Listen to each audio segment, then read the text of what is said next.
네, 안녕하세요. 트레이딩룸의 카도입니다. 오늘은 STO 관련된 이야기를 좀 해보려고 해요. 이제 AI가 너무 뜨거워요. 그리고 미친 것 같아요, 이제는 더 이상 얘네가 더 올라가고 광기를 보이면 안 되지 않을까 싶은 수준까지 올라와 있습니다. 그런 상황에서 제가 뭐 AI에 대해서 더 이야기하는 것도 당연히 의미가 있겠지만, 이제 다음 먹거리도 좀 미리 준비를 해야 되지 않을까라는 생각이 살포시 들더라고요. 그럼 다음 먹거리가 이제 뭐가 될 것이냐, 이게 중요한데, 아마도 STO가 되지 않을까. 왜냐면 STO는 제가 꾸준히 말씀드렸지만, STO는 어쨌든 각 기업별로 이제 총수 일가가 이제 상속을 하는 데 있어서 어떤 한 가지 매개체가 될 가능성이 높은 사업 아이템이고, 그래서 STO 분야는 계속 키우려고 할 거예요. 모든 기업들이. 뭐 대표적으로 이제 효성과 키움증권이 될 거고, 요 양대 기업이 이제 이 시장을 키운다라고 하면은 증권사 쪽으로 이제 가져오거나 혹은 증권사가 아니더라도 기업 쪽으로 이제 가지고 와야 돼요. 즉 기존의 업비트와 같은 코인 플랫폼에서, 그러니까 기성 기업들로 이제 움직여야죠. 테크 기업에서 이쪽으로 움직여야 되는데, STO가 뭐냐? 일단 STO는 기존에 이제 뭐 주식이 될 수 있겠죠. 그리고 코인이 될 수 있겠죠. 여기 딱 중간에 있는 거예요. 어떤 면에서 그러냐면요. 일단 주식은 당연히 뭐 실제 비즈니스 모델이죠. 아무리 여기가 뭐 아이템이 좋다고 해도, 아이디어가 좋다고 해도 매출액이 제로로 상장하는 경우는 없어요. 근데 코인은 어때요? 단순하게 아이디어 베이스예요. 그래서 완전히 제로인, 사업 가치가 현재로서 제로인 어떤 아이템도 상장이 될 수 있다라는 거. 그래서 STO는 이 양쪽에 장점을 다 가지고 있어요. 아이디어가 뛰어나도 되고, 그러니까 추상적인 것도 괜찮고, 그리고 또 실제 비즈니스 모델도 괜찮습니다.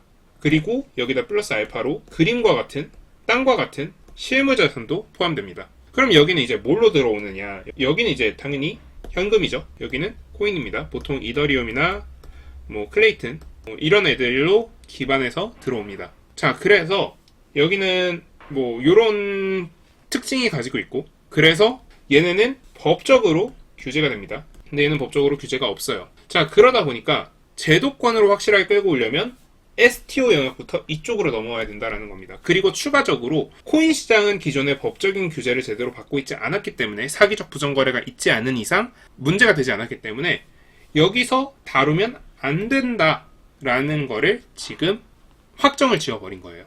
그래서 STO라는 건 결국 뭐냐면 그림, 땅, 요런 어떤 실물 자산이나 혹은 그거에 대한 비즈니스 모델, 요런 것들을 코인 혹은 현금 형태로 투자를 받아서 사업을 하는 거, 요거를 이제 STO다라고 이야기할 수 있을 것 같습니다. 그래서 여긴 투자 비용이 낮죠. 왜? 아이디어만 있어도 되니까요. 근데 여긴 높아요. 근데 여기는 양쪽의 장단점을 다 가지고 있어요. 아이디어 베이스 이런 것들에다가 실제 비즈니스 모델, 의미 있는 거, 거기다 법적 규제를 따르면서 동시에 투자 비용이 낮아요. 여기보단 높겠지만 굉장히 낮다라는 거죠. 그래서 아무래도 장점이 되게 많은 사업 아이템인 거예요. 거기다가 여기서 이제 뭐 현물인 경우에 혹은 뭐 비즈니스 모델인 경우에 수익이 발생하면 그 수익만큼도 쉐어를 받을 수 있다라는 거. 그래서 너무 많은 장점을 가지고 있어서 투자 상품으로서 너무 뛰어나다. 요게 그동안의 STO에 대한 시선이었어요. 자, 근데 이 STO라는 게 그간 없던 개념이 갑자기 튀어나온 것이냐? 사실 STO라는 건 원래 코인 시장에서 굉장히 뜨거웠던 화두 중에 하나였습니다. 우리가 축구 좋아하시는 분들이 되게 많을 거예요. 남자분들 중에서 특히. 그래서 업비트 들어가 보시면 재밌는 코인들이 좀 발견이 돼요. 일단 뭐 나폴리, 김민재 선수가 뛰고 있는 나폴리, 그리고 아스날, 옛날에 박주영 선수가 뛰었던 팀이죠. 지금 EPL 1위, 제가 좋아하는 팀, 그리고 인터밀란, 그리고 아틀레티코 마드리드, ATM, 그리고 바르셀로나 등등, 뭐 맨체스터 시티도 있고 유벤투스, AC 밀란 등등, 뭐 PSG도 있고요. 굉장히 많은 팀 이름으로 된 코인들이 있어요. 이 팀에서 발행한 코인이냐? 그렇진 않습니다. 칠리즈라는 플랫폼에서, 여기 아마 원화 상장이 돼 있을 텐데, 칠리즈라는 플랫폼에서 만든 어떤 프로그램 위에서 사용될 수 있는 토큰이고요. 이 칠리즈라는 프로그램은 축구를 좋아하시는 분들이 좀 경기에 이제 더 즐겁게 볼 수 있게 해주는 그런 어떤 팬 베이스의 토큰입니다. 그래서 일종의 NFT라고 생각하시면 됩니다. 근데 얘네가 초창기에 내세웠던 게 있어요. 우리는 토큰을 통한 모금을 통해서 우리가 이 시장을 장악하겠다. 우리가 이 시장에서 축구 구단을 인수하던 어떤 방식이 됐건 우리는 이 시장을 장악하겠다. 이런 의견을 내비쳤어요. 결국 뭐냐면 칠리즈를 통해서 돈을 모으고, 그러니까 한 지금 1조 원 규모의 시가총액을 가지고 있는데 축구 구단은 사실 그보다 훨씬 큽니다. 지금 토트넘 하스퍼 같은 경우에는 6조, 7조 정도 금액이 나오고 있으니까요. 굉장히 비싸지만 만약에 이 돈을 통해서 여기서 이제 코인마켓캡에서 제공된 시가총액이 만약에 10조에 도달했다. 그래서 그 10조를 통해서 시장에서 토트넘 하스퍼가 됐건 어떤 구단이 됐건 구단을 인수했다라고 하면 어떻게 보면 STO 개념이 되겠죠. 그래서 STO라는 개념은 기존부터 코인 시장에서 굉장히 크게 관심을 가지고 있던 아이템이었어요. 사업 아이템. 그런데 문제가 한 가지 있죠. 법적인 규제가 있었다라는 겁니다. 그래서 요거를 이제 분리하기 시작하고 있는 단계가 지금 현재 단계예요. 그래서 앞으로 계속 요 분리를 하려는 시도는 계속 이루어질 거고요.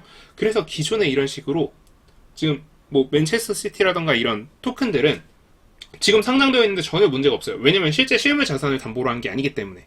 실제 맨시티 구단이 인정해준 것도 아니고 시리즈라는 어플리케이션이 맨체스터 시티라는 팀을 응원하는 팬들을 위해서 만들어진 토큰이라고 생각하시면 됩니다. 그러다 보니까 어떤 제휴관계가 있거나 그런 건 있더라도 그냥 소유관계는 아닌 거예요. 그래서 그런 부분들에서 지금 문제가 없기 때문에 이런 종목들은 지금 괜찮다고 하지만 앞으로 실제 축구 구단을 사기 위해서 토큰을 발행한다. 실제 축구 구단의 운영 비용을 대기 위해서 토큰을 발행한다.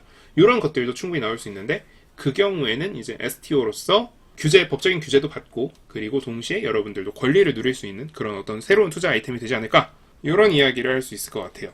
그래서 사실 STO 단순하게 이야기만 하다 보면은 야 그래서 그게 뭔데? 야 그래서 그거 돈 돼? 그래서 그걸로 우리가 뭘 할 수 있는데? 이렇게 생각을 할 수 있는데 이렇게 축구팀이라던가 자신이 좋아하는 어떤 게임 아이템이라던가 이런 것들을 조각 내서 예를 들어서 리니지의 집행검 같은 경우에 그 한 자루가 3천만원에서 5천만원 사이죠.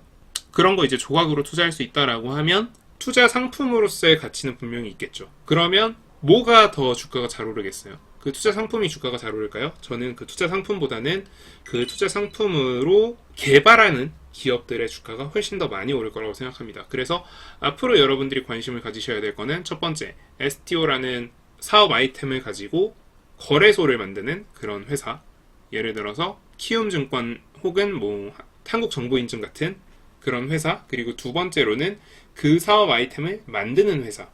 그래서 이 두 가지를 동시에 하는 회사가 있다면 거기가 S급 종목이겠죠. 그리고 실제로 그런 종목은 지금 2개 정도 있기 때문에 여러분들이 한번 관심을 가져보시면 좋을 것 같습니다. 네, 오늘 영상 이 정도로 마무리하고요. 오늘 영상 도움되셨다면 구독, 좋아요, 알람 설정 부탁드립니다. 감사합니다. 지금까지 트레이딩룸의 카도였습니다.